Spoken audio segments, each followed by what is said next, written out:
Gente bella del universo, ¿cómo están? Espero que bien. Espero que hayan disfrutado el video del viaje del escritor que leímos y que hayan puesto en práctica las recomendaciones y que ya hayan adquirido su ejemplar en ebook. Iba a decir en eBay. Como les prometí, vamos a empezar a leer El océano al final del camino del escritor inglés Neil Gaiman.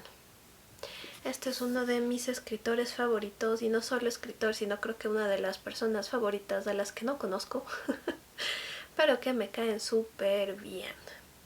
Su discurso de commencement, de graduación de una universidad.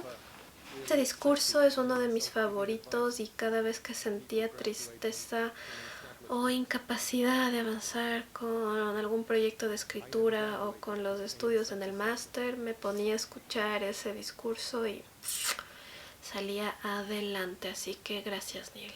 Gracias. Vamos a empezar. Esto sí voy a tratar de leerlo al menos pasando un día o cada día para que podamos avanzar. ¿Sí? Chum, chum, chum. Déjenme acomodo mejor porque estoy un poco... Ya. Este link no colabora. Link, audiencia, link.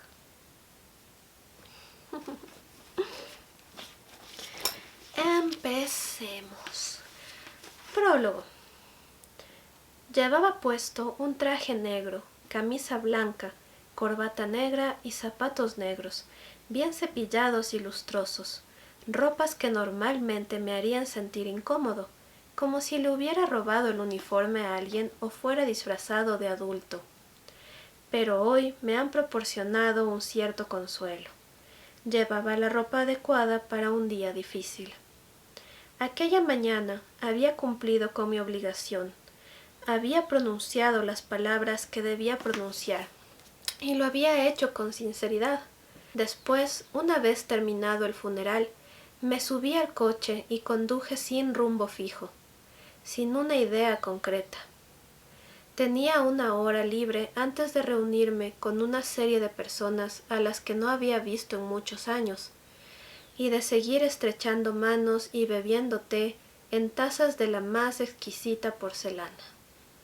Conduje por las ondulantes carreteras rurales de Sussex que ya apenas recordaba, hasta que me di cuenta de que me dirigía hacia el centro de la ciudad. Entonces giré, al azar, y cogí una desviación, y luego giré a la izquierda y después a la derecha. Hasta ese momento no supe a dónde me dirigía, hacia dónde había estado conduciendo todo el tiempo. Y mi rostro se contrajo con una mueca de dolor ante mi propia estupidez. Me dirigía hacia una casa que hacía décadas que no existía. Pensé en dar la vuelta, mientras avanzaba por una calle ancha que en otro tiempo fue un camino asfaltado a lo largo de un campo de cebada, dar media vuelta y no hurgar en el pasado. Pero sentía curiosidad. Nuestra antigua casa, donde había vivido 7 años entre los 5 y los 12, había sido derribada y ya no existía. La casa nueva, la que mis padres habían construido al fondo del jardín, entre las azaleas y el círculo de hierba que nosotros llamábamos el círculo de las hadas, había sido vendida 30 años antes. Aminoré al divisar la casa nueva. Para mí siempre sería la casa nueva. Me detuve en el camino de entrada y observé los elementos arquitectónicos que habían añadido a la estructura de mediados de los años 70. Había olvidado que los ladrillos eran de color chocolate. Los nuevos dueños habían transformado la minúscula terraza de mi madre en una galería de 2 pisos. Me quedé mirando la casa y descubrí que no recordaba aquella época tan bien como imaginaba. No fueron buenos tiempos, tampoco malos. Había vivido allí un largo periodo de mi vida, durante buena parte de mi infancia, pero me daba la sensación de que ya no tenía nada que ver con aquel niño. Di marcha atrás y saqué el coche del camino. Sabía que era hora de volver a la bulliciosa y alegre casa de mi hermana, perfectamente ordenada y arreglada para la ocasión. Allí tendría que charlar con personas cuya existencia había olvidado hacía ya años, y me preguntarían por mi matrimonio, fracasado hace 10 años, una relación que se había ido deteriorando poco a poco, hasta que, como suele suceder, se rompió. Y entonces me preguntarían si salgo con alguien. No, ni siquiera estaba seguro de que pudiera hacerlo, todavía no. Y luego preguntarían por mis hijos. Ya son mayores, viven su propia vida, les hubiera gustado poder estar hoy aquí. Por mi trabajo, bien, gracias, contestaría yo, aunque nunca he sabido explicar a qué me dedico. Si supiera explicarlo, no tendría que hacerlo. Me dedico al arte. A veces consigo hacer verdaderas obras de arte. Y a veces mi trabajo simplemente me sirve para rellenar los huecos que hay en mi vida. Algunos, no todos. Hablaríamos de los que ya no están. Recordaríamos a los muertos. La modesta carretera de tierra de mi infancia se había transformado en una calzada de negro asfalto que comunicaba dos urbanizaciones en expansión. La seguí, alejándome cada vez más de la ciudad, que no era la dirección que debía tomar, pero me sentía a gusto. La negra calzada se iba haciendo más estrecha, más ondulada, se iba transformando en la carretera de sentido único que recordaba de mi infancia. Una carretera de compacta arena salpicada de baches y piedras que sobresalían de ella como huesos. Enseguida me encontré avanzando lentamente por un estrecho camino flanqueado de zarzas y escaramujos, que crecían en los huecos que dejaban libres los avellanos y los setos. Tenía la sensación de haber viajado atrás en el tiempo. Aquella carretera estaba exactamente como la recordaba, a diferencia de todo lo demás. Pasé por delante de la granja de los Carraway. Me recordé con 16 años recién cumplidos, besando a Callie Andrews, una niña rubia de mejillas sonrosadas que vivía allí, y cuya familia estaba entonces a punto de trasladarse a las islas Shetland, de modo que no volvería a besarla ni a verla nunca más. Por aquella época no se veían más que campos a ambos lados de la carretera, en un radio de casi 1 milla. Una mañana de prados. Poco a poco la carretera se iba convirtiendo en un simple camino. Estaba llegando al final. La recordé justo antes de tomar la curva y divisarla, en todo su destartalado esplendor de ladrillo rojo, la granja de los Hemstock. Me pilló por sorpresa, aunque allí era donde había terminado siempre la carretera. No podría haber ido más allá. Aparqué el coche junto al jardín. No tenía nada en mente. Me pregunté si después de tantos años seguiría habitada, o más concretamente, si las Hemstock seguirían viviendo allí. Parecía algo inverosímil, pero lo cierto era que, por lo que yo recordaba, ellas siempre habían sido más bien inverosímiles. El hedor del estiércol de vaca me saludó al bajar del coche y atravesé, con cautela, el jardincito en dirección a la puerta principal. Busqué un timbre en vano y llamé con los nudillos. La puerta no estaba bien cerrada y se entreabrió al golpearla. Ya había estado allí mucho tiempo atrás, ¿no? Estaba seguro de que sí. A veces los recuerdos de la infancia quedan cubiertos o oscurecidos por las cosas que sucedieron después, como juguetes olvidados en el fondo del armario de un adulto, pero nunca se borran del todo. Me detuve en mitad del pasillo y dije, «¿Hola? ¿Hay alguien ahí?» No oí nada. Olía a pan recién horneado, a cera para muebles y a madera vieja. Mis ojos tardaron en acostumbrarse a la oscuridad.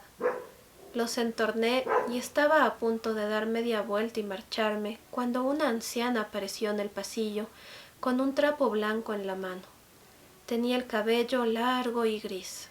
«¿Señora Hemstock?», pregunté. La mujer inclinó la cabeza hacia un lado y me miró. Sí, sé que te conozco, jovencito, contestó. Yo no soy ningún jovencito, ya no. Te conozco, pero a mi edad la cabeza anda ya algo confusa. ¿Quién eres exactamente? Creo que debía de tener unos 7 años, quizá 8, la última vez que estuve aquí. La anciana me sonrió. ¿Tú no eres amigo de Letty?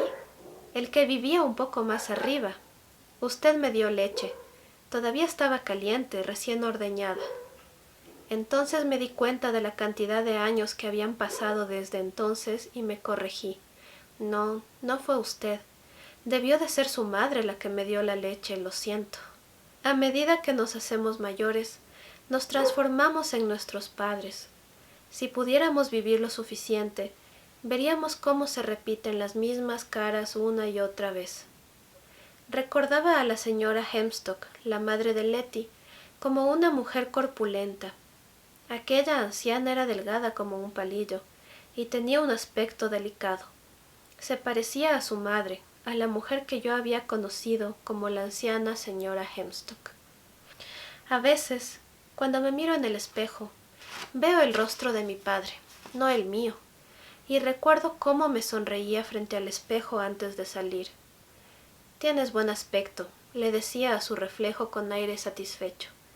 Tienes buen aspecto. ¿Has venido a ver a Letty? Me preguntó la señora Hemstock. ¿Está aquí? Aquello me sorprendió. Me parecía recordar que se había ido a alguna parte, ¿no? ¿A Estados Unidos? La anciana meneó la cabeza. Iba a poner agua a hervir. ¿Te apetece un té? Vacilé un momento. Luego le dije que, si no le importaba, antes preferiría que me indicara dónde estaba el estanque de los patos. ¿El estanque de los patos? Sabía que Letty lo llamaba de otra manera, un nombre curioso. Ella lo llamaba el mar o algo así. La anciana dejó el trapo sobre la cómoda. El agua del mar no se puede beber, ¿verdad? Demasiada sal. Sería como beberse la sangre de la vida. ¿Recuerdas cómo se llega hasta allí? Ve por el lateral de la casa. No tienes más que seguir el sendero. Si me lo hubieran preguntado una hora antes, habría dicho que no recordaba el camino. Seguramente ni siquiera habría podido recordar el nombre de Letty Hemstock. Pero allí, en medio del pasillo, empecé a recordarlo todo. Los recuerdos se asomaban por el borde de las cosas y me hacían señas. Si me hubieran dicho que volvía a ser un niño de 7 años, casi lo habría creído por un momento. Gracias. Salí. Pasé por delante del corral, por el viejo establo y seguí por el borde del jardín, recordando dónde estaba y lo que venía a continuación, emocionándome al ver que lo sabía. Los avellanos bordeaban el prado. Cogí un puñado de avellanas todavía verdes y me las guardé en el bolsillo. A continuación está el estanque, pensé. En cuanto dé la vuelta a ese cobertizo lo veré. Lo vi y me sentí extrañamente orgulloso de mí mismo, como si ese recuerdo hubiera despejado algunas de las telarañas de aquel día. El estanque era más pequeño de como lo recordaba. Había un cobertizo de madera en el extremo opuesto, y junto al sendero un viejo y pesado banco de madera y metal. Habían pintado las astilladas tablas de verde hacía unos años. Me senté en el banco y me quedé mirando el cielo reflejado en el agua. La capa de lentejas de agua en los bordes y la media docena de nenúfares que flotaban en él. De tanto en tanto arrojaba una avellana al estanque. El estanque al que Letty Hemstock llamaba... ¿No era el mar, o sí? Ahora Letty Hemstock debía de ser algo mayor que yo. Tenía algunos años más por aquel entonces, pese a su curiosa forma de hablar. Tenía 11, y yo... ¿Cuántos tenía? Fue después de aquella espantosa fiesta de cumpleaños. De eso estaba seguro, así que debía de tener 7.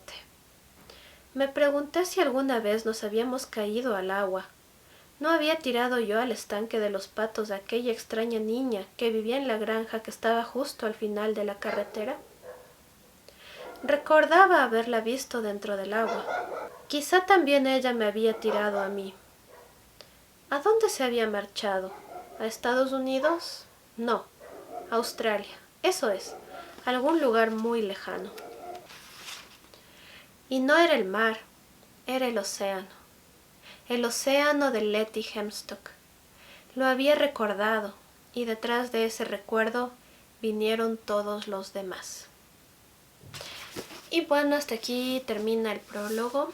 Mañana seguimos con el capítulo número 1 de la historia. ¿Les está interesando? Dejen sus comentarios. Aprovechen escuchando el audio porque supongo que después de la cuarentena habrá que quitar todo esto. Pero espero que lo disfruten y les acompañe mientras tanto. Parece una historia interesante, me encanta cómo narra este hombre. Y veamos qué es lo que nos espera en todas estas páginas que faltan. Les mando un súper abrazo. Cuídense mucho, mucho, mucho, mucho, mucho. Disfruten estos días en casa, aprovechen para conocerse más, para escribir, para crear, para hacer todo lo que han querido hacer este tiempo y no han podido hacerlo. Cuídense y nos vemos. Chau. A las Islas Shetland. Suena a las Islas Shetland, que no sé cómo se pronuncia, lo siento. Las perras ladran, ladran.